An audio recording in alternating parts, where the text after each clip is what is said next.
Well, Devin, are y'all kind of bracing yourselves for the atmosphere there at Tech? You know, Patrick Mahomes is going to be there to be honored and stuff. But what are y'all kind of looking for?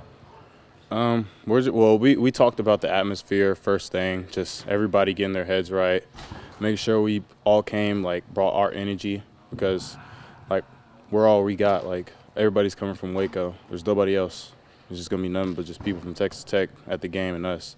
So we got to bring our own energy and just get fired up and stay focused and keep our heads down. Have you ever had a tortilla thrown at you before? And they throw tortillas down on the field. I was watching the film and I was wondering what that was flying on the field. I thought that was like paper plates or something. No, they like stuff tortillas down. And They actually throw those on the field? Oh, I didn't even know it was a thing. That's interesting. No, never had a tortilla thrown at me. Well, what do you see from their offense? They're a spread offense, heavy air raid team. They love to pass. They love to use number one. That's their main guy who they love to use. They have a pretty good offense. And we got to make sure we just keep things down like it's possible. Like, they're going to try to run the ball. They're going to try to beat us on the air. And the DB's got to step up.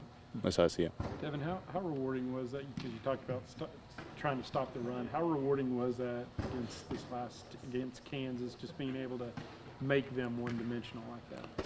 That was really great. That was a really great run performance we had. We haven't had that in a while, and we all talked about that as a whole as a defense, because it's all 11 guys. It's not just D-line or DBs. Like, if one guy doesn't do their job, that's it. You can't have one mess up. All 11 have to do their job, and just having everybody execute and do their 111 is what we call it. It was really awesome to see that. Devin, when there's a possibility that Tech could play 3 quarterbacks on Saturday, how do you address what one guy is good at versus another guy, and how you kind of have to defend it when you don't know who's going to be under center? Really, the best thing I can say for that is film study.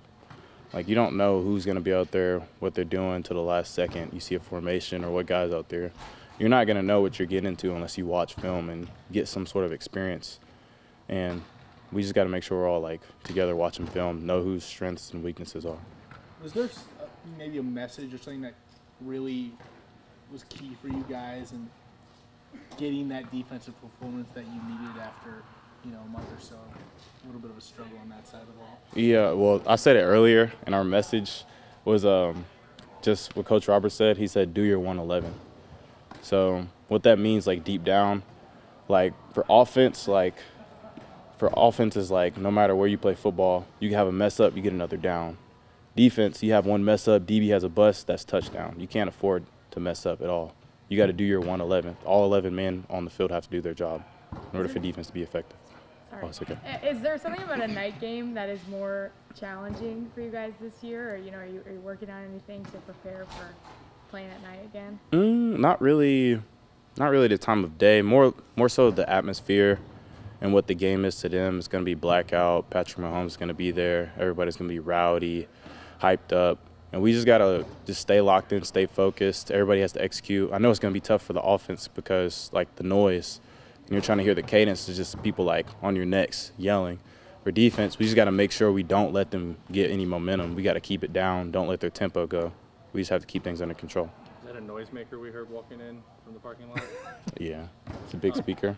Yeah. How do you guys go about communication knowing that you might not be able to hear each other Saturday night?